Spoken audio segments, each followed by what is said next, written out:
গোলাঘাটৰ সুসন্তান বিশিষ্ট শিক্ষাবিদ ডক্টৰ নৃপেন বৰুৱাৰ পুত্ৰ চিন্ময় বৰুৱাৰ বিশ্বজনীন চমক।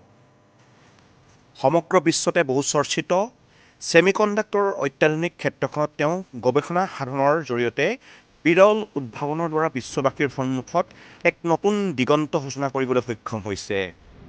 লণ্ডনত তেওঁ প্ৰতিষ্ঠা কৰা চিট এক্স গ্ল'বেল এতিয়া সমগ্ৰ বিশ্বতে উল্লেখযোগ্য বৰঙণি হিচাপে স্বীকৃত হৈছে। ২৬ বছৰ বয়সতে বিৰল উদ্ভাৱনী ক্ষমতাৰ জৰিয়তে বিশ্ববাসীক চিনিছে গোলাঘাটৰ সুসন্তান, অসমৰ সুসন্তান চিন্ময়ে। উল্লেখ্য যে চিন্ময় বৰুৱা গোলাঘাট দেৱৰাজয় মহাবিদ্যালয়ৰ অৱসৰপ্ৰাপ্ত অধ্যাপক ডক্টৰ নৃপেন বৰুৱা আৰু কুইন বৰুৱাৰ একমাত্ৰ সন্তান। চিন্ময়ে গোলাঘাট বিবেকানন্দ কেন্দ্ৰ বিদ্যালয়ৰ পৰা স্কুলীয়া শিক্ষা গ্ৰহণ কৰি কাজিৰঙা বিশ্ববিদ্যালয়ৰ পৰা ৰসায়ন বিজ্ঞানত স্নাতক ডিগ্ৰী লাভ কৰে। তাৰ পিছত তেওঁ ব্ৰিটেইনৰ মানচেষ্টাৰ বিশ্ববিদ্যালয়ত স্নাতকোত্তৰ পাঠ্যক্ৰমৰ নামভৰ্তি কৰে। মেটেৰিয়েল বিজ্ঞান বিভাগত অধ্যয়নৰ সময়ত অধ্যাপক মাইক এণ্ডাৰছন, অঞ্চিয়া কাজিৰাগী আৰু অধ্যাপক ফিলিপ থাউচৰ অধীনত গৱেষণা কৰে। পৰৱৰ্তী সময়ত চিন্ময়ে ব্ৰিটেইনত কৰ্মজীৱনো আৰম্ভ কৰে।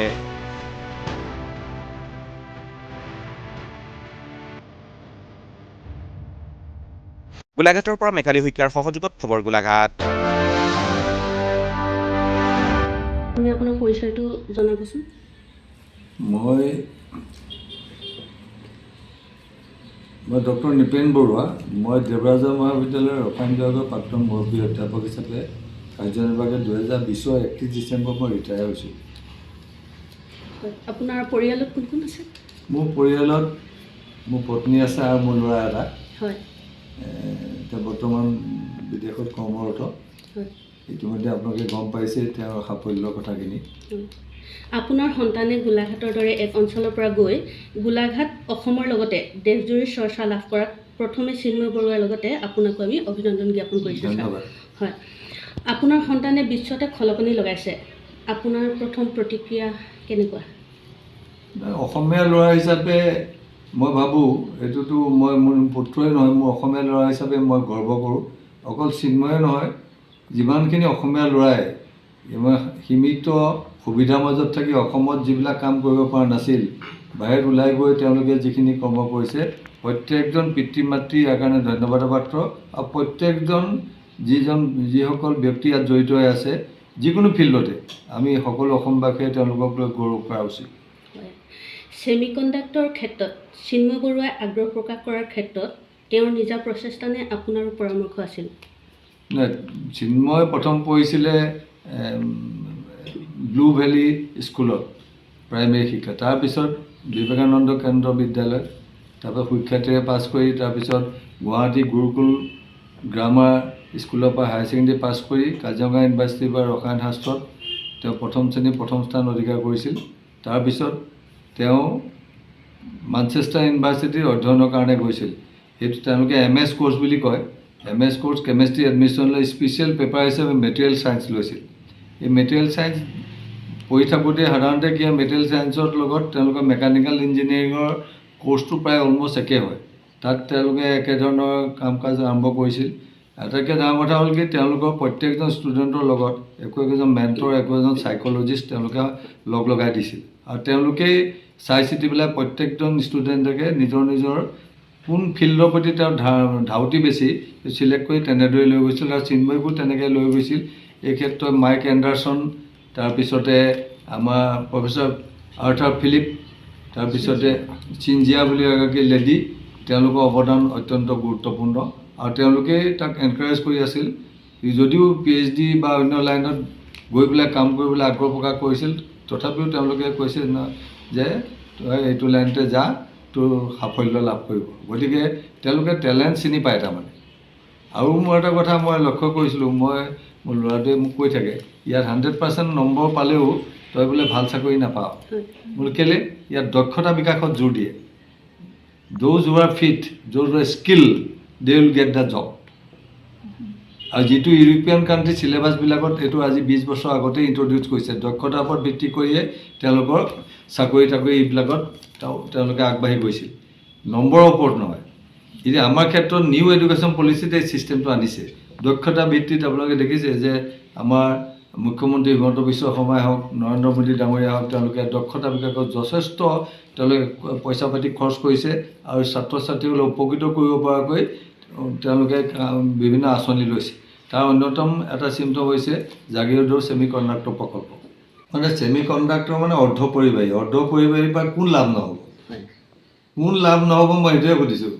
প্ৰত্যেকজন ব্যক্তি, প্ৰত্যেকটো শিশু, প্ৰত্যেকটো ছিষ্টেম, সেইটো মেডিকেল ফিল্ডেই হওক, ডিফেন্স পাৰ্পাছতে হওক বা অন্য যিকোনো ব্ৰাঞ্চত, মোবাইল হওক, ইলেক্ট্ৰনিক্স এনি গুডছ, আজি যিকোনো ধৰণৰ ৰেফ্ৰিজাৰেটৰে হওক। আজি শুনি আচৰিত হ'ব, এখন গাড়ী যেতিয়া বনায় আজিকালি চবতে চেঞ্চৰ থাকে।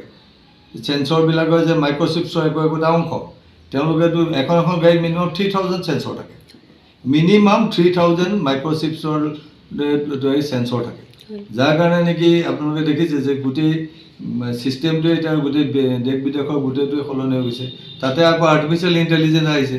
আৰ্টিফিচিয়েল ইণ্টেলিজেঞ্চৰ যোগেদিও আজি এনেকুৱা ধৰণৰ মাইক্ৰ'চিপ ব্যৱহাৰ কৰি 10 বছৰৰ পিছত কি বেমাৰ হ'ব সেইটো আগতীয়াকৈ কৈ দিয়াৰ সম্ভাৱনা ব্যক্ত কৰা দেখিবলৈ আমি পাইছোঁ। চিন্ময় বৰুৱাই স্থাপন কৰা এই ছেমি কণ্ডাক্টৰ কোম্পানী বৰ্তমান ক'ৰ পৰা আৰম্ভ কৰিছে আৰু কিমান লোক জড়িত হৈ আছে তাত? চিপেক্স গ্ল'বেল এটা ইণ্টাৰনেশ্যনেল ষ্টাৰ্টআপ কোম্পানী তেওঁলোকে খুলি লৈছিল। এইটো একচুৱেলি কৰ্পৰেট হেডকোৱাৰ্টাৰ আছে ডাবলিন, আয়াৰলেণ্ডত, আৰু তেওঁলোকৰ আৰু এটা বৃহৎ অফিচ আছে লণ্ডনত। চিন্ময় বৰ্তমান লণ্ডনতে থাকে। তাতে এগৰাকী লেডি, তেওঁ হ'ল ওৱান অফ দি পায়নিয়াৰ আৰু তেওঁ বিশ্ববিখ্যাত। তেওঁ হৈছে এলিছা ইছমাইল। তেওঁ অত্যন্ত মেধাৱী আৰু তেওঁ এই দিশটোত যদি ৱৰ্ল্ডৰ 5গৰাকী লেডিক ধৰা হয় তেওঁ তাতে ভিতৰতে পৰিব।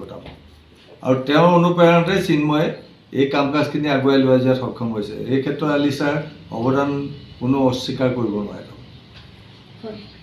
যিহেতু অসম চৰকাৰে জাগিৰোডৰ পূৰ্বৰ কাগজ কলৰ ঠাইত বহিৰাষ্ট্ৰৰ পৰা ছেমি কণ্ডাক্টৰ স্থাপনৰ ব্যৱস্থা কৰিছে, এই ক্ষেত্ৰত চিন্ময় বৰুৱাৰ দৰে প্ৰতিভা থকা গৱেষক নিয়োজিত কৰিব পাৰি নেকি?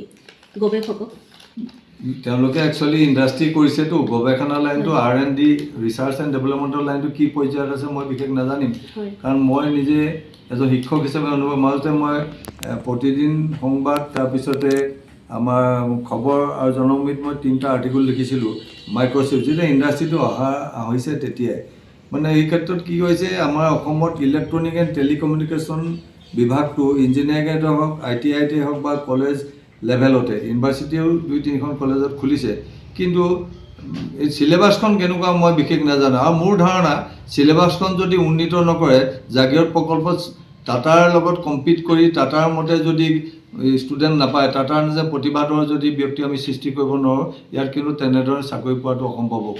পাব, 3য় 4ৰ্থ শ্ৰেণীৰ চাকৰি পাব, এক্সিকিউটিভ পষ্ট পাবলৈ অলপ জটিল হ'ব। কিন্তু সেইকাৰণে মই অসম চৰকাৰক, মই ব্যক্তিগতভাৱেও মই এটা ৰাজনীতিৰ লগত জড়িত, মই ব্যক্তিগতভাৱেও মই মুখ্যমন্ত্ৰী ডাঙৰীয়াক অনুৰোধ জনাইছিলোঁ যাতে আমাৰ চিলেবাছখন আপগ্ৰেড কৰি দিয়ে, অসমৰ ল'ৰা ছোৱালীয়ে যাতে তাৰ ভিতৰত কম্পিট কৰি পেলাই এই ধৰণৰ সুবিধাবিলাক পাব পাৰে। মানে এই ছেমি কণ্ডাক্টৰ কোম্পানীৰ জৰিয়তে মূলতঃ কি কি সামগ্ৰী উৎপাদন হ'ব পাৰে বুলি আপুনি ভাবে বা পাৰিব? ছেমি কণ্ডাক্টৰ ক'ত নাই, ইলেক্ট্ৰনিক এনি মেটেৰিয়েলছ যি হওক, এটা সাধাৰণ মোবাইল ফোনবিলাক গোটেইটো ছেমি কণ্ডাক্টৰেই চলি আছে।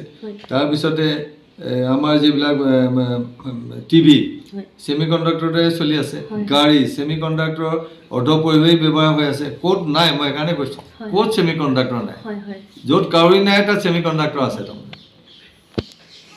চিন্ময়ৰ এই প্ৰতিভা বহু চৰ্চাৰ পাছত পিতৃ মাতৃ হিচাপে ভৱিষ্যত প্ৰজন্মৰ বাবে কি পৰামৰ্শ আগবঢ়াব আপুনি? মোৰ কথা হ'ল, যিয়ে নপঢ়ে একাগ্ৰতাৰে আৰু ফ'কাছ ৰাখি পঢ়াটো ভাল, যে মই কিবা এটা হ'ম, মই কিবা এটা কৰিম।